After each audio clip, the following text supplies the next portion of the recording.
Krishna's kitchen.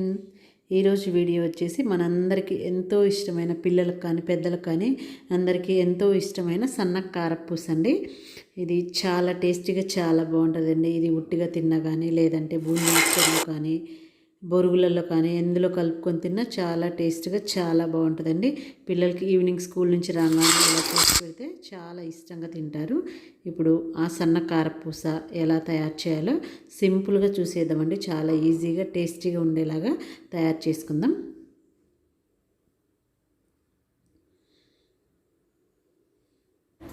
దానికోసం ముందుగా ఒక కప్పు శనగపిండి తీసుకొని బాగా ఉండలు లేకుండా ఉట్టిది బాగా కలుపుకోవాలండి. ఉండలు అనేది అస్సలు ఉండొద్దు మనకి. అందులో ఇలా కలుపుకున్న తర్వాత తగినంత సాల్ట్ వేసుకొని మొత్తం కలిసేలాగా కలుపుకోండి. ఇలా కలుపుకున్న తర్వాత ఇందులో ఒక 2 టేబుల్ స్పూన్లు ఆయిల్ వేడి చేసుకొని బాగా కాచుకొని వేసుకోండి. ఇప్పుడు గరిటెతోటి అలా కలుపుకోండి.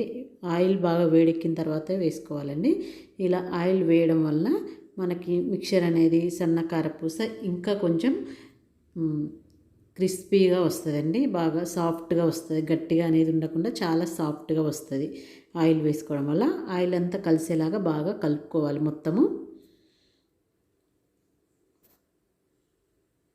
ఇలా కలుపుకున్న తర్వాత ఇందులో వేడి వాటర్ వేసుకోవాలండి. మనం ఆయిల్ వేసుకుంటాం కాబట్టి చల్ల వాటర్ వేసుకుంటే కొంచెం ఆయిల్ చల్లగా అవుతుంది. వేడి వాటర్ వేసుకుంటే మంచిగా అంత కలిసిపోయిద్ది. లేదంటే కొంచెం చల్లటిది తగిలితే ఆయిల్ అనేది గట్టిగా అయినట్టు అవుతుంది. కొంచెం వేడి వాటర్ వేసుకున్నామనుకో ఆయిల్ కూడా కరిగినట్టు పిండి మొత్తంలో బాగా కలుస్తుందండి. అందుకోసమనే ఆయిల్ వేడి వాటర్ వేసుకోండి. కొంచెం కొంచెం వేసుకుంటూ కలుపుకోండి. ఇది మనకు మామూలు కారాలకు కాకుండా కొంచెం మెత్తగా కలుపుకోవాలండి. పిండి అనేది సాఫ్ట్గా కలుపుకోవాలి. మరి గట్టిగా కలుపుకోవద్దు. కొంచెం జారుగా ఉండాలి. అప్పుడే మనకు ఇవి సాఫ్ట్గా వస్తాయి. బాగా మెత్తగా వస్తాయండి. గట్టిదనం అనేది లేకుండా చాలా బాగా వస్తాయి. కొంచెం చెయ్యి అతుక్కుంటూ ఉంటుంది. చెయ్యి ఒకసారి వాష్ చేసుకొని వాటర్లో చెయ్యి తడుపుకుంటూ కలుపుకోండి. ఇంకా మనకు పిండి అనేది చేతులకు అంటుకోకుండా పర్ఫెక్ట్గా వస్తుంది. చూడండి, ఇలాగా వాటర్లో అద్దుకుంటూ మనం కలుపుకున్నామంటే అసలు పిండి అనేది మన చేతికి అంటుకోదండి. కొంచెం సాఫ్ట్గా కొంచెం జారుగా కలుపుకోండి. మన మామూలు కారాల కంటే కొంచెం బాగా కలుపుకోవాలి. కలిపేసి ఇలా పక్కన పెట్టేసుకోవాలి. ఇప్పుడు ఇదిగోండి ఇలాంటి సన్న కారపూస వేసుకునే తీసుకోవాలండి. మరి లాస్ట్ 0 సైజ్ ఇదేనండి. ఇంత సన్నది తీసుకుంటే మనకు పర్ఫెక్ట్గా బయట దొరికేటువంటి సన్న కారపూసవి వస్తాయి. ఇలా తీసుకున్న తర్వాత దానికి కొంచెం ఆయిల్ స్ప్రెడ్ చేసుకోండి. ఆయిల్ స్ప్రెడ్ చేసుకొని ఇప్పుడు మనం కలిపి పెట్టుకుని ఆ పిండి అందులో వేసుకోవాలి. ఆయిల్ వేసుకోవడం వల్ల మనకు చుట్టుపక్కల అంటుకోకుండా నీట్గా వస్తుందండి. పిండి అనేది అందులో ఉండిపోకుండా అంటుకోకుండా నీట్గా వస్తుంది.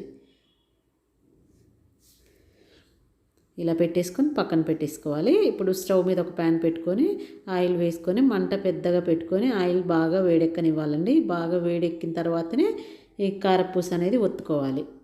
ఆయిల్ మనకి బాగా వేడెక్కకపోయినా కారపూస అనేది గట్టిదనం వచ్చేస్తుందండి. అందుకోసమని ఆయిల్ బాగా వేడెక్కిన తర్వాత మంట తగ్గించుకొని కారపూస ఒత్తుకోవాలి.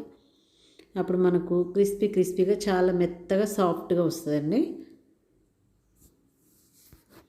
అందరూ బయట స్వీట్ షాప్లో దొరికేది ఇష్టపడతారు, కానీ ఇలానే వస్తుందండి. అది కూడా చాలా టేస్టీగా చాలా క్రిస్పీగా మెత్తగా చాలా సాఫ్ట్గా ఉంటుంది. ఇలా చేసుకున్నామంటే ఇలాగే దీనికి టైం కూడా ఎక్కువ పట్టదండి. వేసిన వెంటనే కొంచెం నొరగపోయే వరకు ఉంచుకోవాలి. వెంటనే తిప్పేసుకోవాలి. మరి ఎక్కువసేపు ఉంచామంటే మనకి త్వరగా నల్లగా అయిపోయిద్ది కారపూస. 2 నిమిషాలు కాలిపోయిద్దండి. మంట అయితే కొంచెం మీడియంగా పెట్టుకోండి. మరి లోలో పెట్టుకోవద్దు, మరి హైలో అయితే పెట్టుకోవద్దు. మీడియంగా పెట్టుకొని కాల్చుకోవాలి. ఇట్లా నురగ అయిపోయిందంటే మనకు కారపూస అనేది కాలిపోయినట్టే. మొత్తం ఇలా ఒత్తేసుకోవడమేనండి. చాలా ఈజీగా చాలా అరగంటలు అయిపోయిద్దండి. ఎంత కారపూస అయినా కానీ అంతేనండి. ఇలా చేసుకొని ఒక డబ్బాలో స్టోర్ చేసుకుంటే 10 to 15 డేస్ వరకు మనకు అసలు స్మెల్ అనేది లేకుండా చాలా బాగుంటుందండి. దానిపైన కొంచెం కరివేపాకు ఇలా ఫ్రై చేసుకొని వేసుకొని కరివేపాకుతో పాటు తింటే ఇంకా సూపర్గా ఉంటుందండి. ఎందులోనైనా మిక్స్ చేసుకొని తినొచ్చు కారపూస అనేది. ఇలా చేసుకుంటే చాలా చాలా బాగుంటుందండి. ఒకసారి మీరు కూడా ట్రై చేయండి. నా వీడియో నచ్చినట్టయితే మీ ఫ్రెండ్స్కి రిలేటివ్స్కి షేర్ చేయండి.